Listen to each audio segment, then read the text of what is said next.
Hey, pastors and church staff, thanks again for joining me today.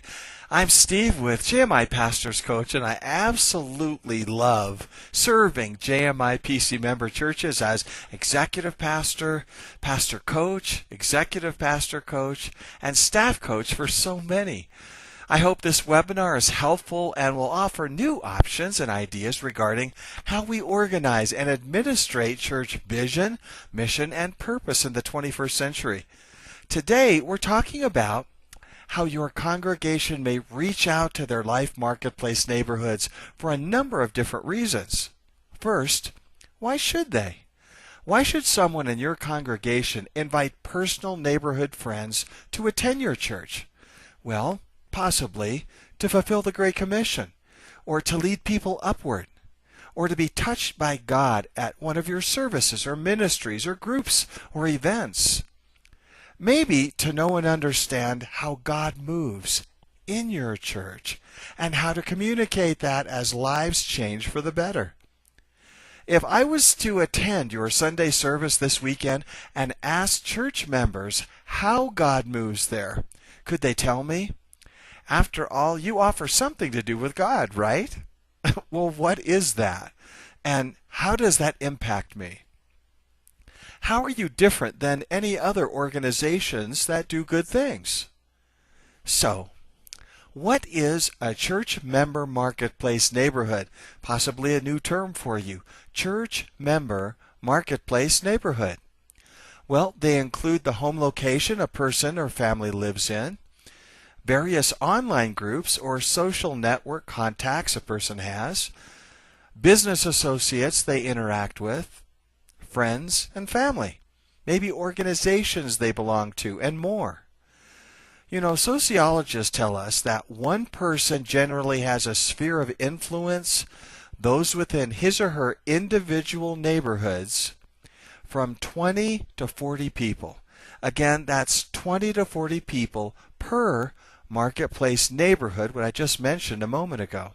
So, for example, if a person knows home neighbors are on Facebook, Twitter, and LinkedIn, know business associates, connect regularly with family members and personal friends, that person's potential neighborhood reach could be from 140 to 280 people. 20 to 40 people in their sphere of influence. A congregation of 50 people could represent a church neighborhood reach from 7,000 to 14,000 people. It sounds absolutely crazy, doesn't it? But it's there. Now, if only 1% of those folks were invited and attended your church this month, and 0.5% of them stayed, 1/2 of 1%, your church should grow from 35 to 70 new members. Now, depending on how they become connected and involved in serving at your church, which I strongly believe increases the potential for giving and tithing in a shorter period of time. And assuming each family, let's say 2 married people or 1 single person, each gave $200 a month, you could see a new cash infusion from $3,500 to $7,000 a month. And what's so amazing about all this is for each new person or family that becomes members, your church neighborhood reach potential continues to expand weekly and monthly. The key? Teaching your members why and how to reach out to their neighborhood marketplaces, which already exist. So, does this look like a typical marketing plan, or is there biblical support to reaching out this way? Well, how about Matthew chapter 5, verses 14 through 16, Matthew 9, 37 and 38, Matthew 28, 18 through 20, Ecclesiastes 4, verses 9 through 12, Philippians 2, 3, Romans 15, verse 7, Luke chapter 14, verses 1 through 14, Luke chapter 24, 46 and 47, Mark chapter 16, verse 15, John chapter 20, verse 21, Isaiah chapter 6, verse 8, and Acts 1, 7 and 8, my very favorite scripture as an executive pastor these years, 1 Chronicles 28:19 through 21.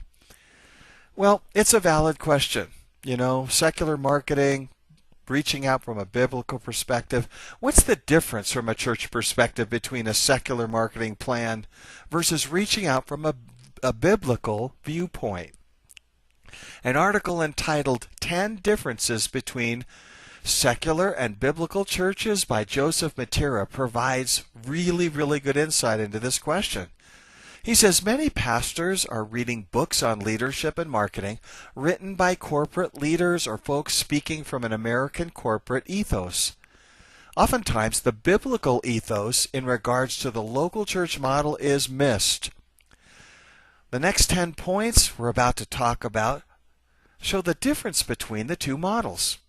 First, the corporate model views others of their businesses as competition. The church model should be one of identifying ways to network and partner with churches in the community. The corporate model hires outsiders for the best possible laborers. The church should primarily grow their workers from within. That's why everything JMI PC brings to you is infinitely reproducible.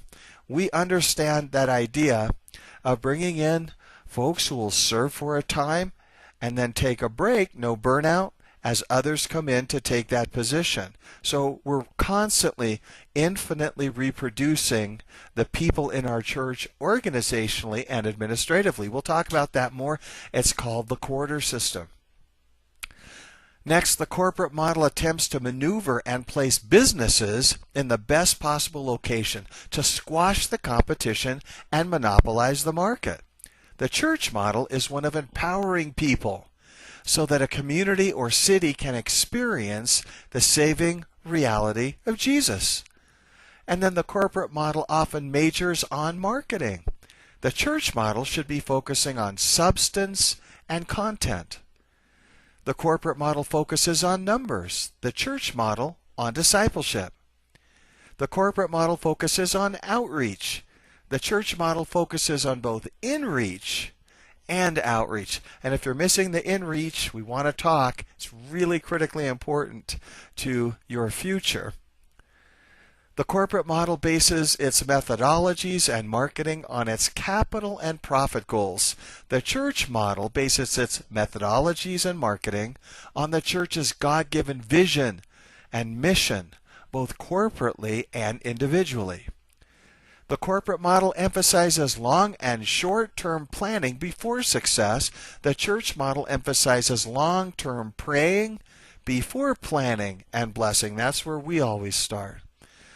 The corporate model emphasizes specific attainable success measurable in financial gain. The church model emphasizes impossible faith goals, not fully measurable until the judgment seat of Christ. Don't you love it? And finally, the corporate model's goal is the accumulation of wealth for self-gain.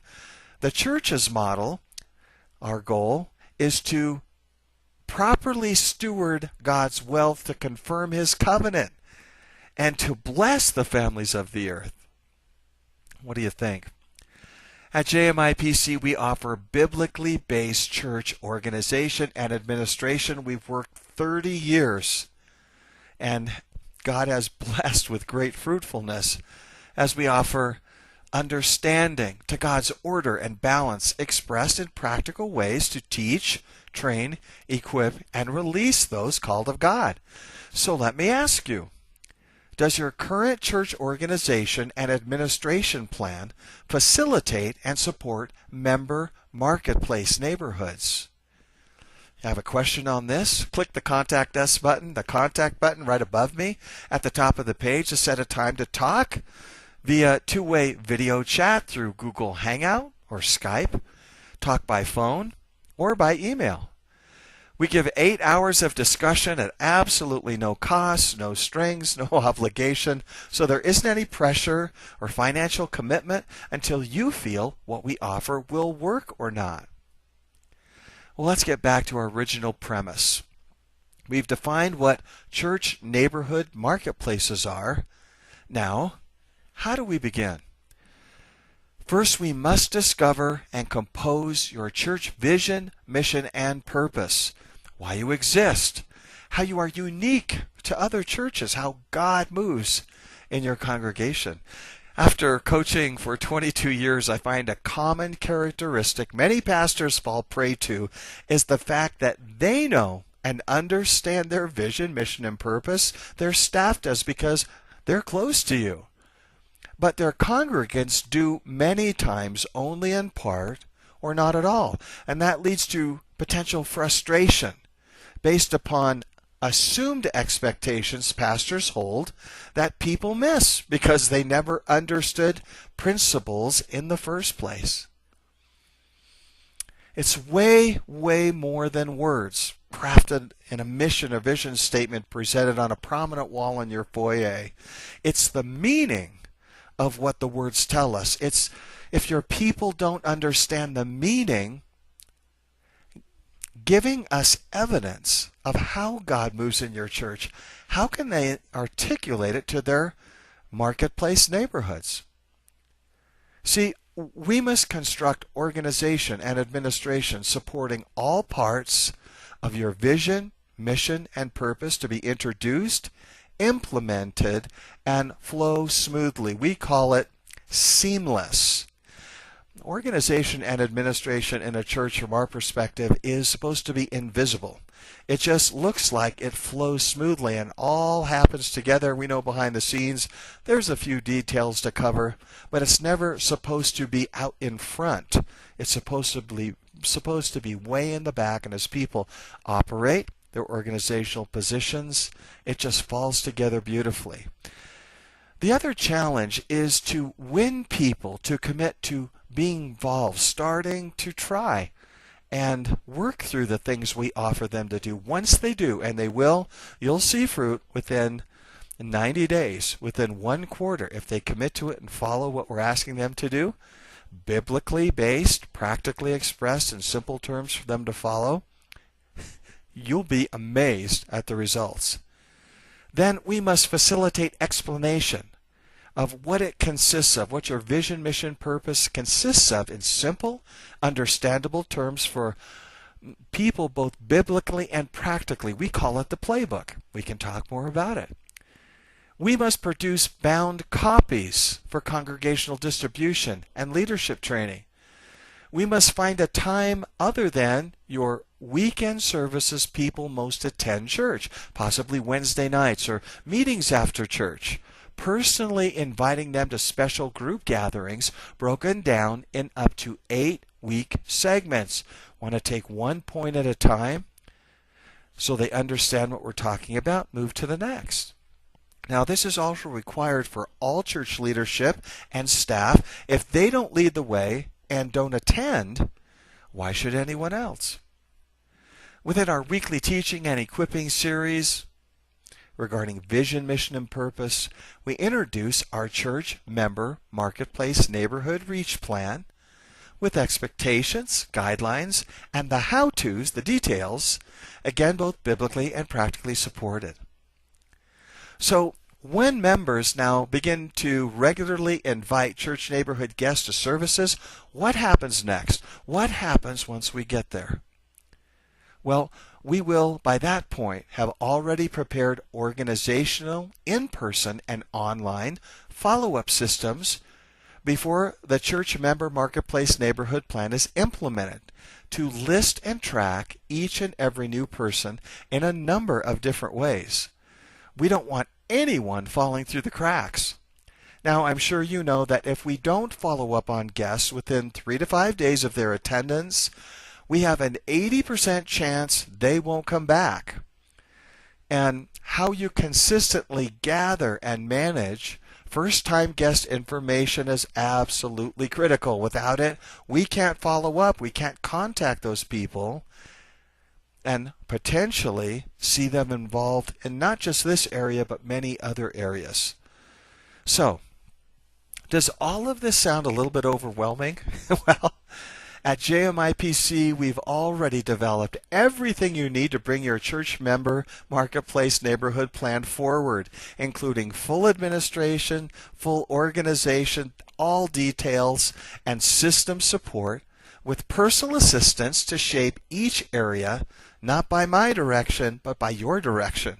Our job is to present the information and develop organization for you so you may make any changes, any adjustments as necessary to be sure it's the right fit. And after implementation takes place, we watch what's happening and make mid-course adjustments as we go and grow. At JMI we deal with the reality of today's issues concerning acute challenges for the American church we simply never had to deal with before. It's not church in the 20th century anymore. Being caught off guard could really impact your ministry in a number of ways. Now, you'll notice to my left exactly what I'm talking about. Hard questions must be asked and looked at and prayed through and developed biblically and practically into plans, organization, administration, training, keeping us sure and steady as God leads and continues to move as He draws people to Himself through your congregation. I think doing church in the 21st century requires a change of biblically based organizational thinking to meet the needs of our people and complete our call in Christ. Well, thanks for joining me today. Click the Contact tab at the top of the page to find out more about this webinar or other challenges you might be facing. Again, our first 8 hours of coaching is free. I want you to have a great week in Jesus, and we'll talk to you soon.